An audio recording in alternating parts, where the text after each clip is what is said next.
자, 창세기에 아브라함에 대해서 언급되어지는 것이 창세기 11장입니다.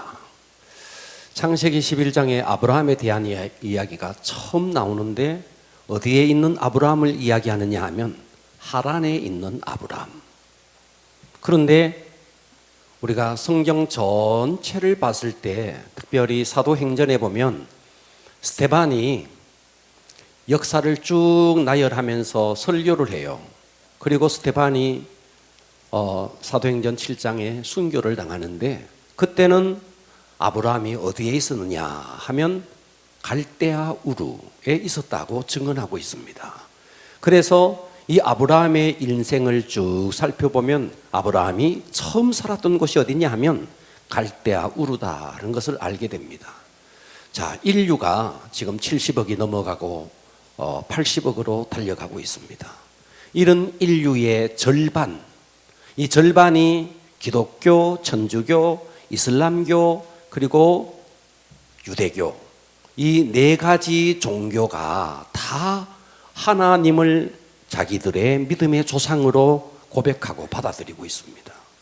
그런데 인류의 절반이 아브라함에 대해서 이렇게 이야기해요. 다 자기들의 조상이래요. 우리도 이 설교 강대상을 통해서 아브라함에 대해서 얼마나 많이 언급되었습니까? 천주교도 마찬가지고 이슬람교도 마찬가지고 또 유대교도 마찬가지예요. 다 그들은 아브라함을 자기들의 믿음의 조상으로 인정하고 받아들입니다. 그러니까 인류의 절반이 아브라함을 믿음의 조상으로 받아들이는데 그렇다면 도대체 아브라함이 어떤 삶을 살았을까?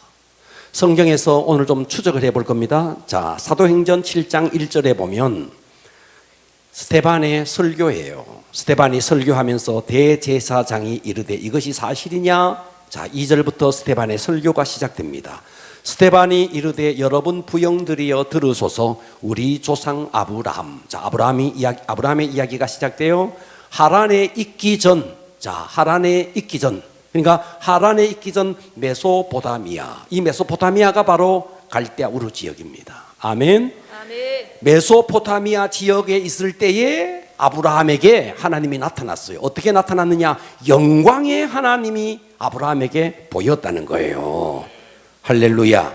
그러니까 하란에 있을 때 아브라함이 하나님을 만난 것이 아니고 갈대아 우르, 메소포타미아가 갈대아 우르입니다.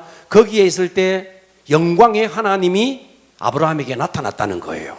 자, 그렇다면 창세기는 아브라함이 어디 있을 때부터 제일 먼저 시작하느냐 하면 하란에 있을 때부터 시작합니다. 창세기 11장을 한번 봅니다. 창세기 11장 31절을 보면 봐봐요.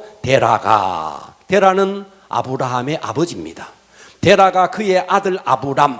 자, 아브라함. 자, 동일입니다. 동일인인데 이제 이름이 나중에 바뀌어지죠. 아브람과 하란. 여기에서 나온 하란은 또 사람의 이름이에요. 아브라함의 아들 하란입니다. 하란의 아들인 그의 손자 롯과 그의 며느리 아브라함의 아내 사레를 데리고 갈대아인의 우르를 떠나 가나안 땅으로 가고자 하더니 하란에 이르러 거기 거류하였으며. 자, 우리는 여기서 사도행전과 창세기를 종합해 봤을 때 아브라함이 원래 있었던 고향은 어디였느냐 하면 갈대아 우르였다. 자, 갈대아 우르에 있을 때 이들이 하나님을 섬기는 사람이었느냐? 아닙니다. 이들은 전혀 하나님과 상관없는 삶을 살았어요. 아브라함의 아버지 데라도 마찬가지고 아브라함도 마찬가지고 그 갈대아 우르에서 하나님을 섬긴 그런 신앙인이 아니었어요. 여호수아서 24장 1절이 증언합니다. 여호수아서 24장 1절에 보면 여호수아가 이스라엘 백성들을 다 모아놓고 설교를 해요. 여호수아가 이스라엘 모든 지파를 세겜에 모으고 이스라엘 장로들과 그들의 수령과 재판장들과 관리들을 부르매 그들이 하나님 앞에 나선지라. 여호수아가 모든 백성에게 이르되 이스라엘의 하나님 여호와께서 이같이 말씀하시기를 옛적에 너희의 조상 곧 아브라함의 아버지 나홀의 아버지 데라가 강 저쪽에 거주하며 하나님을 섬겼다. 다른 신을 섬겼다. 다른 신을 섬긴 거예요. 이해가 되시죠? 아멘. 데라도 다른 신을 섬겼고 그래서 전해오는 문서에 의하면 데라가 우상을 만드는 사람이었다는 거예요. 그런 사람이었다. 그 밑에 태어난 자가 아브라함이었다는 거죠. 강저 쪽이었는데 갈대아 우르를 말하는 거예요. 그 갈대아 우르에 살면서 그들은 우상 숭배를 했다는 겁니다. 이해되시죠? 그런데 자 봐봐요. 우상 숭배하는 갈대아 우르에서 데라가 지금은 그 시대적으로 봤을 때 족장입니다. 아브라함은 그 밑에 아들이고. 이해되시죠? 그들이 우상을 섬기고 있었던 거예요. 우상을 섬기고 있던 어느 날 영광의 하나님이 데라에게 나타난 게 아니고 아브라함에게 나타났다는 거예요. 영광의 하나님이 아브라함에게 딱 나타나니까 아브라함은 어떻게 했느냐, 그 놀라운 하나님의 임재의 체험을 하고, 당시에 아버지는 족장이요 왕이요 그런 사람이에요. 그래서 아버지에게 가서, 아버지, 제가 어떤 신이 나에게 나타났는데 그 신이 어마어마한 모습으로 나에게 나타났습니다 하면서 아브라함이 아버지 데라에게 가서 영광의 하나님을 만난 간증을 데라에게 하게 되는 겁니다. 이해가 가십니까? 그래서 데라가 그 이야기를 쭉 듣고 보니까 뭔가 심상치 않는 아들의 체험, 영적인 체험, 무시할 수 없는 이 아들에게 나타난 영적인 체험, 그래서 무시할 수 없는 그 놀라운 체험 때문에 데라가 보따리를 사게 되는 겁니다. 갈대아 우르에서 이제 이사를 하게 되는 거예요. 자, 그래서 그들이 이 지금 스데반 설교에서는 여기서 우리가 알 수 있는 게 아브라함이 하나님을 사모했다거나 그런 게 아니라는 거예요. 일방적으로 하나님이 아브라함에게 탁 나타나서 영광의 하나님을 아브라함에게 보여줬다는 거죠. 이해되시죠? 아멘. 자, 들으세요. 이때가 기원전, 지금으로부터 4000년 전입니다. 기원전 2000년 전입니다. 자, 역사적인 순서를 잘 이해하십시오. 지금으로부터 4000년 전이라고요.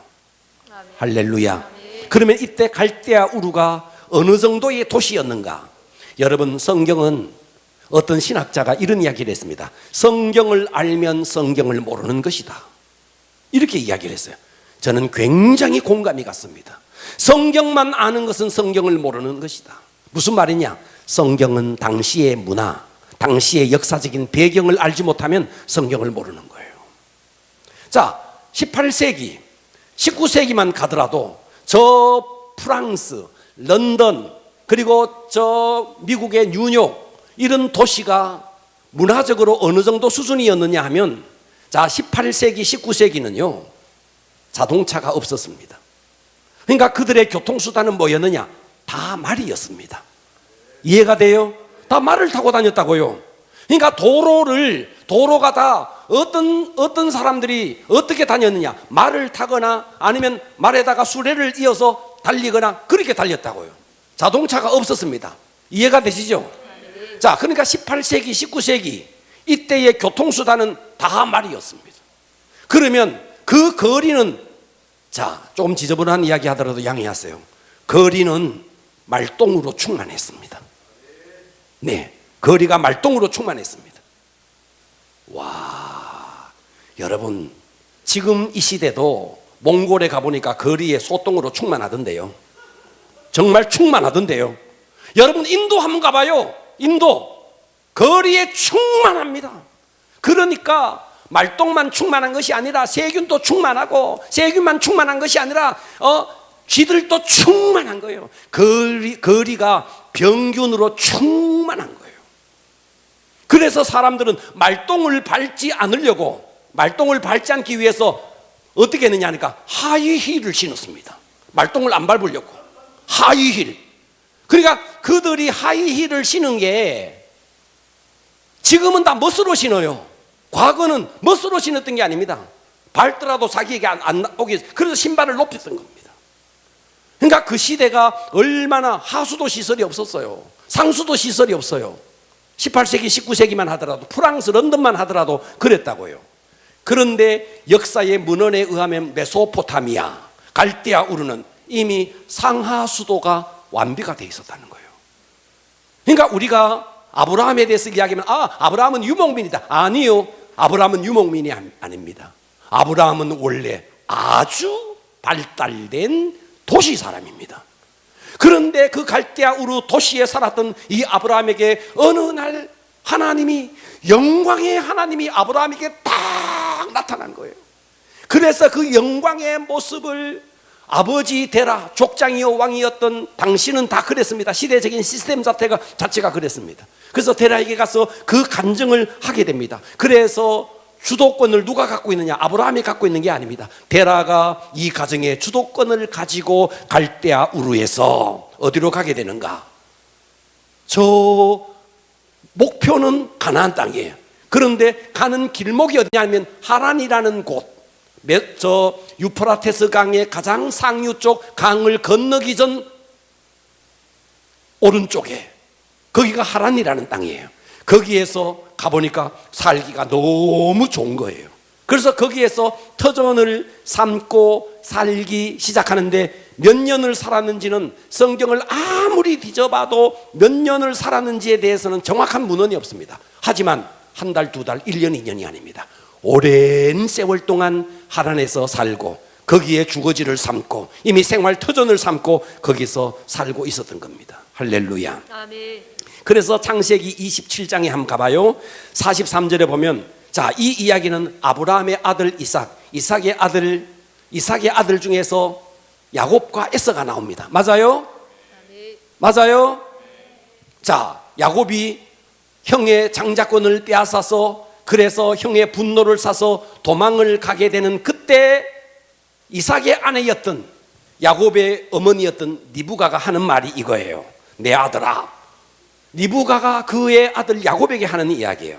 내 말을 따라 일어나 하란으로 가서 이 하란이 지금 아브라함과 데라 일행이 가서 머물렀던 그 하란입니다. 이해가 되십니까? 아멘. 거기에 가면 내 오라버니가 거기에 있다. 내 오라비 라반이 거기에 있다. 거기 가서 너 형의 분노가 잠재울 때까지 피하여 있거라, 이 말이에요. 자, 다시 사도행전 7장 2절로 가서 보겠습니다. 스데반이 이르되 여러 부영들이여 들으소서. 우리 조상 아브라함이 하란에 있기 전 메소포타미아에 있을 때 영광의 하나님이 아브라함 그에게 보여 이르시되 네 고향과 친척을 떠나 내가 내게 보일 땅으로 가라 하시니 아브라함이 갈대아 사람의 땅을 떠나 하란에 거하다가, 목표 지점은 가나안 땅이었지만 가다가 하란에 정착했다는 거죠. 거하다가 그의 아버지가 죽음에 하나님이 그를 거기서 지금 너희가 지금 사는 이 땅 가나안 땅으로 옮기셨다. 이해되십니까? 아멘. 자, 여기까지. 자, 그들은 원래 갈대아 우르에 살았습니다. 갈대아 우르는 유프라테스 강과 티그리스 강이 만나는 그 하류 지점입니다. 거기서 굉장히 메소포타미아 문명, 이집트 문명, 메소포타미아 문명, 인더스 문명, 황화 문명, 이 문명의 발생지입니다. 굉장히 발달된 도시에 아브라함이 살았습니다. 영광의 하나님이 아브라함에게 나타났습니다. 떠나라. 그래서 그 영광스러운 체험을 아버지에게 이야기했고, 아버지의 주도권 하에 갈대아 우르를 떠나서 가나안 땅으로 가는데 그 길목에 있는 하란 땅에서 거기에 아무리 찾아도, 제가 문헌을 다 찾아보고 또 주석을 다 찾아봐도 하란에 몇 년 머물렀는지에 대해서는 알 수는 없어요. 어쨌든 장시간 하란에 머물게 됩니다. 거기서 머물다가 데라가 죽어요. 데라가 죽었는데 아마도 아브라함은 직접 영광의 하나님을 체험한 사람이고 데라는 간접적으로 아브라함에게 들었고, 이해가 되시죠? 아멘. 그러다 보니까 아브라함은 가슴 속에 절절했습니다. 가나안 땅으로 가야 하는데, 가나안 땅으로 가야. 그러나 아버지는 그렇지 않는 거예요. 간접적인 체험이니까. 원래 이 아브라함의 아버지 데라는 우상을 숭배했던 사람이고, 그러다 보니까 하란 땅에서 또다시 우상에 젖어서 살고 있었습니다. 그러니까 데라의 이름 뜻이 뭐냐 하면 지체하다, 연기하다라는 뜻이에요. 데라 하면 연기하다, 데라. 연기하다. 하나님의 뜻이 가나안 땅으로 가는 것인데, 아니 이 데라 때문에 하나님의 뜻이 계속해서 연기가 되는 겁니다. 지체가 되고 있는 겁니다. 그래서 하나님은 데라를 데려갈 수밖에 없었어요. 그래서 하란 땅에서 데라가 죽게 됩니다. 아멘. 아멘. 그래서 데라가 죽고 드디어 아브라함이 하란에서 가나안 땅으로 내려가야 하는데, 아버지가 죽자마자 그 갈대아 우르에서 영광의 하나님이 나타나셨는데 그 하나님이 하란 땅에 있는 아브라함에게 다시 나타난 겁니다. 할렐루야. 아멘. 할렐루야. 아멘. 네. 자, 사도행전 11장 31절 한번 읽어봐 봐요. 사도행전 11장 31절. 데라가 그 아들 아브라함과 하란의 아들인 그의 손자 롯과 그의 며느리 아브라함의 아내 사레를 데리고, 자, 데라가 주역입니다. 그죠? 데라가 주도권을 갖고 있습니다. 그죠? 그래서 그 아들 아브라함과 하란의 아들인 그의 손자 롯과 그의 며느리 아브라함의 아내 사레를 데리고 갈대아인의 우르를 떠나 가나안 땅으로 가고자 하더니, 맞습니까? 하란에 이르러 거기 거류하였으며 데라는 나이가 205세가 되어 하란에서 죽었다. 데라의 이름 뜻은 하면 여러분 연기하다. 데라 연기하다. 연기하다. 그러니까 하나님은 빨리 가나안 땅으로 가야 되는데 이 데라 때문에 그 뜻이 계속 연기되고 있어서 하나님은 데라를 데리고 가는 겁니다. 그리고 오늘의 본문 사도행전 12장이 시작되는 겁니다. 할렐루야. 그래서 오늘 저는 오늘의 설교의 제목을 아브라함과의 언약과 순종, 따라서 합니다. 아브라함과의 언약과 그의 순종, 아브라함의 순종이라는 말이죠. 그래서 하나님께서 아브라함과 맺었던 언약이 뭔지, 그리고 아브라함이 언약을 맺고 어떻게 순종했는지, 첫 번째 아브라함과의 언약입니다. 따라서 합니다. 아브라함과의 언약. 자, 오늘은 언약과 순종입니다. 따라서 합니다. 언약과 순종.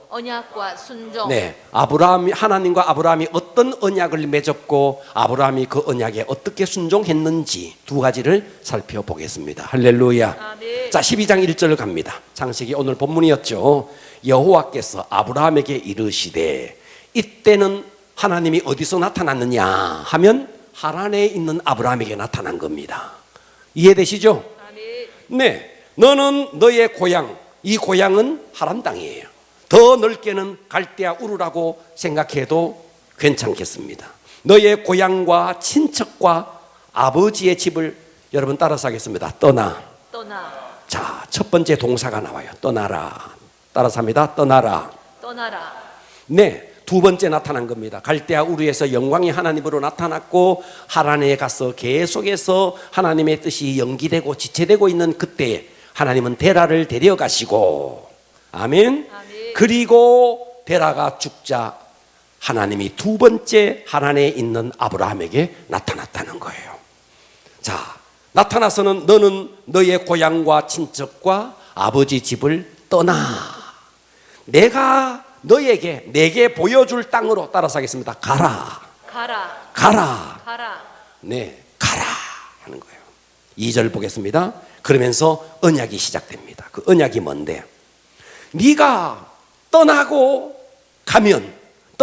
가면 어떤 일이 벌어지느냐? 내가 너로 큰 민족을 이루고 내게 복을 주어 네 이름을 창대하게 하리니 너는 복이 될지라. 고향 하란, 좀 더 넓게 갈대아 우르, 아버지의 죽음과 동시에 떠나라. 이 떠나라는 말은 무슨 말인가? 익숙함에서부터 떠나라. 따라서 합니다. 익숙함에서. 지금 아브라함은 아버지와 함께 우상을 숨기는 그 집에 있는 것이 굉장히 익숙했습니다. 익숙함, 게으름, 나태, 떠나라. 그리고 보여줄 땅으로 가라. 하나님이 이 땅이 어떤 땅이냐니까 가나안 땅입니다. 할렐루야. 아직은 보이지 않습니다. 순종하면 보입니다.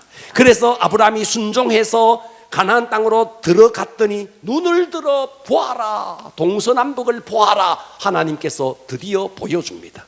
이 땅이 너와 내 자손에게 하나님이 줄 것이다, 이렇게 약속하는 겁니다.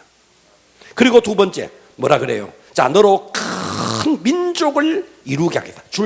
땅을 주겠다. 따라서 합니다. 땅을 주겠다. 그 다음에는 큰 민족을 이루게 하겠다. 민족을 이루게 하늘에, 그러면서 하나님께서 아브라함을 다시 밤하늘의 별을 쳐다보고 바닷가의 모래알을 보여주면서 너의 자손이 저렇게 되겠다. 실제로 이스라엘 백성이 애굽으로 내려갔다가 430년 거기서 종살이를 하다가 나올 때는요, 하늘의 별 같은, 바다의 모래알 같은 수많은 수많은 이스라엘 백성이 민족이 되어서 드디어 출애굽을 하게 되는 겁니다. 할렐루야. 자, 그래서 첫 번째는 땅을 주겠다. 이 땅은 뭔데? 영토입니다. 뭐를 주겠다? 영토를 주겠다. 두 번째는 뭐를 주는데? 민족을 주겠다. 할렐루야. 그리고 세 번째는 주권 언약을 맺어요. 주권 언약을 맺는데 그게 3절입니다. 3절에 보니까 오늘 이 3절 말씀을 잘 들어보세요. 하나님이 나타나서 아브라함에게 이렇게 말하는 거예요. 너를 축복하는 자에게는 내가 그 사람에게 복을 내리고, 누군가가 너를 저주하면은 내가 그 사람을 저주하겠다. 땅의 모든 족속이 너로 말미암아 복을 얻을 것이라 하신지라. 여러분, 이 이야기는요, 기원전 3800년 전, 잘 들어보세요. 기원전 3800년 전 헷 족속이라는 족속이 있었습니다. 이 헷 족속에 당시에 굉장히 강대한 나라였습니다. 이 헷 족속이 언약 문서가 있는데, 이 언약 문서가 얼마 전에 이것이 고고학자들에 의해서 발견이 됐습니다. 그 언약 문서에 어떤 문서가 있느냐 하면, 내가 너를 축복하는 자를 축복하고 내가 너를 저주하는 자를 저주하리라 라는 성경 이야기가 아닌 헷 족속, 하나님을 알지 못하는 헷 족속의 언약 문서에 이것이 고고학자들에 의해서 발견이 되었습니다. 자, 다시요. 여러분 앞으로 보세요. 우리나라는 주권 국가입니까? 주권 국가가 아닙니까? 저 온풍기 꺼주세요. 이 나라는 주권 국가입니까? 우리나라는 주권 국가입니까? 주권 국가가 아닙니까? 주권 국가입니다. 그죠? 그러면 저 38선 이북의 북한은 주권 국가입니까? 주권 국가가 아닙니까? 아닙니까? 좋아요. 그러면 주권 국가다, 주권 국가가 아니다 하는 것은 어떻게 아는 겁니까? 우리는 주권 국가다 하면 주권 국가가 되는 겁니까? 어떤 거예요? 눈을 떠주세요. 생활 환경요? 자, 고개 들어서 저를 보세요. 네. 한복 입은 여인들이요, 고개를 들어주세요. 네, 저를 보세요. 자, 주권 국가냐 주권 국가가 아니냐 하는 것은요, 이 시대에 누가 인정해 줘야 되느냐? 유엔이 인정해 주는 겁니다. 유엔이 주권 국가다 하면 주권 국가입니다. 유엔이 주권 국가가 아니다 하면 주권 국가가 아닌 겁니다. 아멘. 여러분, 우리나라는요, 이 주권 국가의 인정을 누구 때 받았느냐? 이승만 대통령 때 받았습니다. 이승만 대통령 때 이승만이 유엔에 가서 우리나라가 주권 국가라는 것을 인정받아 왔습니다. 그런데 주권 국가인 대한민국을 주권 국가도 아닌 북한이 쳐내려온다. 그래서 유엔군이 남한을 도우러 왔던 겁니다. 만일 북한도 주권 국가였다면 도우기가 어려웠습니다. 듣고 계십니까? 그러니까 현재의 주권 국가냐 주권 국가가 아니냐 하는 것은 내가 주권 국가다 해서 주권 국가가 되는 게 아니에요. 유엔이 주권 국가로 인정해 줘야 됩니다. 자, 그렇다면 고대 사회는요, 고대 사회는 어떤 나라가 주권 국가냐 하면, 강대한 나라, 주변에 강대한 나라가 있는데 그 강대한 나라가 그래 너가 주권 국가 시켜줄게, 강대한 나라가 인정해주면 주권 국가가 되는 겁니다. 지금처럼 유엔이라든지 이런 게 없었기 때문에 강대한 나라가, 이해되시죠? 아멘. 대신에 나는 너희 나라의 주권국이야, 대신에 종주국이고 너는 종속국이야, 대신에 너희들이 우리에게 세금을 내야 돼. 그래서 우리가 너희들을 주권 국가로 인정해 주겠다, 이랬던 겁니다. 이해가 되십니까? 아멘. 그러니까 지금은 주권 국가냐 아니냐는 것은 유엔이 하는 것이지만, 과거에는 당시에 가장 강대국이 너희는 주권 국가라고 우리가 인정해 줄게, 대신에 너희들은 우리의 종속국이야, 우리에게 세금을 가지고 와야 돼. 자, 예수님 당시에 가장 강대국은 로마였습니다. 맞습니까? 로마였습니다. 그래서 로마에 의해서 다 이렇게 정복당해 있었습니다. 그런데 얼마 정도의 주권을 인정해 줬습니다. 그래서 팔레스타인에는 로마의 속국이었지만 팔레스타인의 이스라엘 지역의 왕을 인정해 줬어요. 그 인정된 왕이 누구였느냐니까 헤롯이라는 왕입니다. 이해가 되시죠? 그래서 예수님께서 문화의 비유를 하면서 누가복음 19장 12절에 보면 이런 말을 해요. 이르시되 어떤 귀인이 왕위를 받아가지고 오려고 먼 나라로 갈 때에, 헤롯과 같은 사람은 팔레스타인의 왕이었습니다. 그러나 시간이 지나면 어땠느냐 하니까 로마의 본토로 가서 로마의 황제에게 다시 왕위를 받아서 다시 와야만 인정이 되었던 겁니다. 이해되시죠? 아멘. 그래서 지금은 유엔이 인정하지만 과거에는 뭐 그리스라든지 로마라든지 페르시아라든지 이런 큰 나라가 주권을 인정해 줄 때 주권국이라는 거예요. 이해되시죠? 아멘. 자, 지금으로부터 BC 3800년 전에 해족속이라는 나라가 강대한 나라였습니다. 그 강대한 나라에 동맹 언약에서 큰 나라에 조그마한 나라가 있었는데 그 나라와 언약을 맺을 때 이렇게 맺었던 겁니다.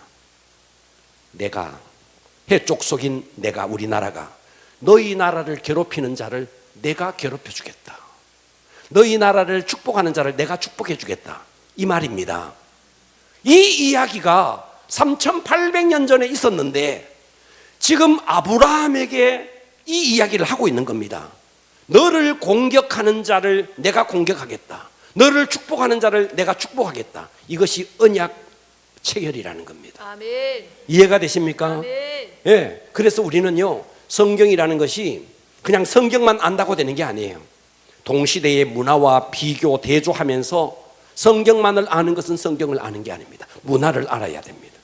그러니까 하나님이 여기서 아브라함에게, 자, 고개 들어주세요. 아브라함에게 너를 축복하는 자를 축복하고 너를 저주하는 자를 저주하겠다는 말은 당시의 해족 속의 문화가 주권 국가가 있고 종속 국가가 있듯이 하나님의 나라에서 지금 창세기 1장, 2장에서 11장까지는 가인을 비롯해서 니므롯을 비롯해서 세상 왕국이 계속해서 세워지고 있었는데 역사의 저 저변에서 도저히 흐르는 하나님은 누구를 보고 있었느냐? 아브라함을 보고 있었다는 거죠. 그래서 하나님은 아브라함을 통해서 무엇을 만들려고 하느냐 하면 하나님의 나라. 따라서 합니다. 하나님의 나라. 하나님의 나라.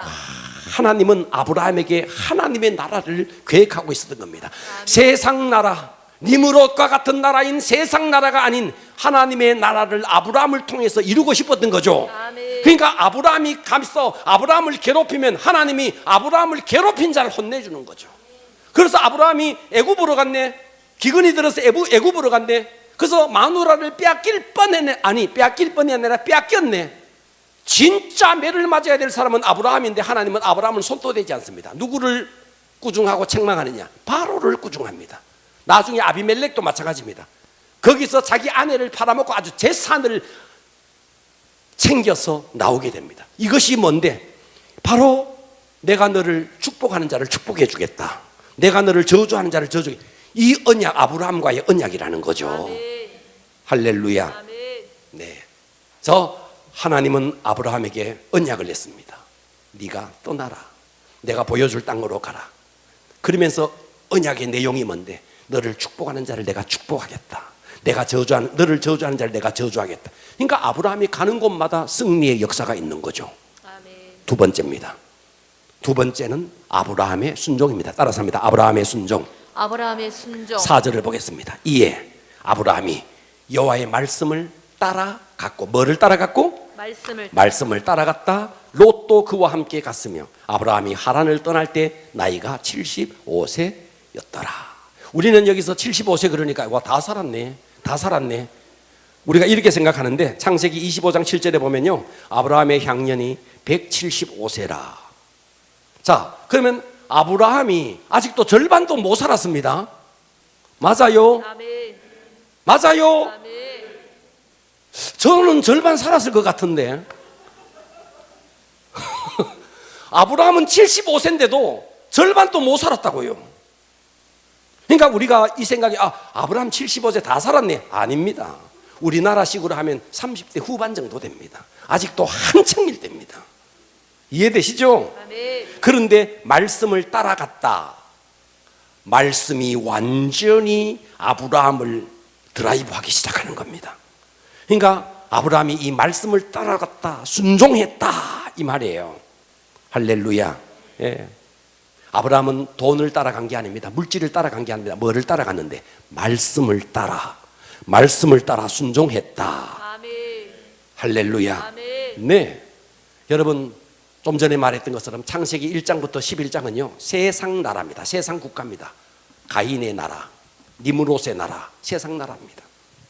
그 속에 도저히 하나님은 믿음의 족장 한 사람을 계속해서 주목하고 있었으니 그가 아브라함이었고, 아브라함을 불러내서 땅을 주겠다, 민족을 주겠다, 그리고 너를 축복하는 자 내가 축복하겠다, 너를 저주하는 자를 내가 저주하겠다, 언약을 다 맺었습니다. 이것은 뭔데? 너를 통해서 하나님의 왕국을 이루겠다. 할렐루야. 아멘. 하나님은 아브라함을 통해서 하나님의 왕국에 대한 언약을 맺었고, 그리고 이제 시간이 많이 지나서 이제 드디어 민족이 되어서 애굽에서 출애굽을 합니다. 그러면서 시내산에 왔을 때 뭐냐? 하나님 나라의 대헌장인 십계명을 주게 됩니다. 그리고 다윗을 통해서 하나님의 정부가 세워집니다. 그 전에 사울도 있었지만 사울은 임시정부였습니다. 다윗을 통해서 하나님의 정부가 온전하게 세워지는 겁니다. 그래서 마태복음 1장 1절은 아브라함과, 이 아브라함이 누군데? 하나님 나라의 언약자.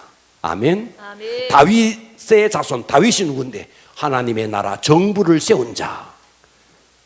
그를 통해서 태어난 아들 예수 그리스도. 예수 그리스도는 바로 하나님 나라의 완성자. 그래서 아브라함은 하나님 나라의 언약자, 다윗은 하나님 나라를 정부를 세운 자. 사울이 그 앞에 있었지만 사울은 임시정부입니다. 예수 그리스도는 하나님 나라 완성자. 할렐루야. 아멘. 그래서 본격적으로 저와 여러분들이 신앙생활을 어떻게 하는 것이 가장 신앙생활 잘하는 것이냐? 아까 우리 삼교구가 불렀던 노래, 우리는 다 그런 식으로 신앙생활합니다. 내 멋대로 성경 해석하고 내 멋대로 다. 예수 그리스도는 그저 복을 받는 하나의 도구로만 생각하는 거죠. 진짜 우리의 신앙생활이 본 궤도로 들어가려면요, 우리의 머릿속에는 무엇이 있어야 되느냐? 나를 통해서 이루어질 하나님의 나라. 아멘. 할렐루야. 네. 정말 이 중심 이동이 탁 돼버린 자, 그런 자는요, 내가 복 받고 싶다고 복 받아지는 게 아닙니다. 하나님이 주시는 겁니다. 이 복을 받게 될 겁니다. 여러분, 하나님의 복이라는 것은 주여 주세요 한다고 주어지는 게 아닙니다. 하나님이 주려고 하는 자가 따로 있습니다. 어떤 자? 오늘 여기에 아브라함처럼 가라, 게으름, 나태, 익숙함으로부터 떠나서 하나님이 보여줄 땅, 그러면서 민족을 주겠다, 그리고 언약을 냈습니다. 여러분, 이 말씀에 순종하여 가는 자에게, 그래서 아브라함과 다윗의 자손, 아브라함이 누군데? 하나님과의 언약을 맺은 자. 다윗이 누군데? 하나님의 나라의 정부를 세운 자. 그랬지만 그들이 바벨론의 포로로 끌려가서 또다시 실패했지만 하나님은 그들의 혈통을 통해서 예수 그리스도가 와서 예수 그리스도를 통해서 하나님의 나라가 완성되어지는 것입니다. 아멘. 자, 이렇게 아브라함은요, 하나님의 약속의 말씀대로 순종해서 가나안 땅으로 들어갑니다. 자, 12장 5절을 볼게요. 아브라함이 그의 아내 사레와 조카 롯과 하란에서 모은 모든 소유와 얻은 사람들을 이끌고 가나안 땅으로 가려고 마침내 가나안 땅에 들어갔더라. 드디어 순종이 이루어졌습니다. 할렐루야. 아멘. 가나안 땅에 딱 들어갔더니 어떤 일이 벌어졌는가? 6절. 아브라함이 그 땅을 지나 세겜 땅 모래 상수리 나무에 이르니 그때 가나안 사람, 이 가나안 사람이 누군데? 함 족속이에요. 함 족속이 이미 그 땅에 거주하고 있는 겁니다. 아멘. 자, 이 땅에, 가나안 땅에 사는 민족들은 유목민이에요. 여러분, 유목민들은 자, 그 동물들을, 짐승들을 유목을 하는데 다른 사람이 그 땅에 들어오는 것을 대단히 싫어합니다. 유목민은. 이해되시죠? 아멘. 여러분, 우리는 지금 상인동에 살면서 누가 이사 오든 누가 이사 가든 아무 상관하지 않아요. 그러나 유목민은요, 자기 땅에 다른 사람이 들어오는 것을 대단히 싫어합니다. 그래서 아브라함이 가나안 땅에 들어갔더니 이미 함 족속이 그 땅에 원주민들이 이렇게 살고 있는 겁니다. 7절 보십시오. 그래서 이 원주민들에게 들어가니까 목숨의 위협이 막 오는 겁니다. 그래서 7절 여호와께서 아브라함에게 나타나 이르시되 내가 이 땅을 네 자손에게 주리라 하신지라. 자기에게 나타나신 여호와께 그가 그곳에서 제단을 쌓고, 제단을 쌓았다는 말은 예배를 드렸다는 말이에요. 아멘. 8절 거기서 베델 동쪽 산으로 옮겨 장막을 치니. 왜 동쪽 산으로 옮겨 장막을 치는데? 원주민들이 싫어하니까 밀려서 그래서 서는 서쪽은 베델이요 동쪽은 아이라. 그가 또 그곳에서 여호와께 제단을 쌓고 여호와 이름을 불렀더라. 또다시 예배를 드렸다는 말이죠. 그러면서 9절 점점 남방으로 옮겨갔더라. 원주민들이 싫어하니까 물러가고 계속 밀려. 여러분, 우리가요 하나님의 약속의 말씀을 믿고 순종해서 가면 하나님께서 우리에게 꽃길이다. 꽃길 아닙니다. 지금 아브라함이 하나님의 약속의 언약을 믿고 갔지만 원주민들에 의해서 떠밀려 계속해서 남방으로 가게 됩니다. 그런데 여기서 하나 할 것은, 아브라함은 목숨의 위협이 있고 어려움이 있었지만 아브라함이 놓치지 않았던 것 딱 하나가 있습니다. 그게 뭔데? 예배라는 거예요. 아멘. 할렐루야. 아멘. 여러분, 우리가 하나님의 부르심을 따라서 순종해서 살아가지만요 우리의 삶 속에 여러 가지 험난한 길이 있을 수 있습니다. 그때마다 우리가 포기하지 말아야 될 것, 예배입니다. 아멘. 왜 아브라함이 믿음의 조상이 되는데 예배를 포기하지 않았다는 겁니다. 아멘. 예배가 생명길입니다. 아멘. 할렐루야. 네. 오늘 이 아브라함이요 사실은 믿음의 당대예요. 오늘 우리들 가운데 만일 믿음의 당대가 있다면 여러분이 눈물을 흘리며 씨앗을 뿌리면 여러분이 믿음의 조상이 되는 겁니다. 제가 좀 전에 말씀드린 것처럼 아브라함은 전 인류의 절반이 아브라함을 믿음의 조상이라 여깁니다. 그 아브라함이 태어날 때부터 믿음이 있었느냐? 아니요, 믿음이 없었어요. 아브라함의 아버지는 우상 숭배자였어요. 그랬지만 영광의 하나님이 아브라함에게 나타났습니다. 오늘 저와 여러분에게 영광의 하나님이 나타났습니다. 우리가 가는 길이 꽃길이 아닐 수 있습니다. 그러나 우리가 포기하지 말아야 될 것, 예배라는 것입니다. 아멘. 할렐루야. 아멘. 그래서 하나님은 아브라함과 언약했듯이 우리와도 언약합니다. 아멘. 그래서 저와 여러분이 진정 하나님의 사람이라면, 정말 하나님의 언약을 붙들고 있다면 누가 여러분을 괴롭힙니까? 걱정하지 마세요. 하나님이 막아줄 겁니다. 아멘. 여러분이 언약의 백성이라면 그렇게 될 겁니다. 아멘. 누가 나를 힘들게, 상관하지 않아도 됩니다. 하나님이 다 막아줄 것입니다. 아멘. 그 언약에 순종해서 가지만 우리의 길이 결코 만만하지 않을 수 있다는 것입니다. 아멘. 그때마다 우리가 해야 될 것, 뭐라고요? 예배라는 거예요. 할렐루야. 아멘. 험난한 길이 우리에게서 없어지는 건 아닙니다. 하지만 예배를 드릴 때 예배의 힘이 우리를 살리는 것입니다. 승리하는 여러분이 되기를 바랍니다. 아멘. 기도하겠습니다.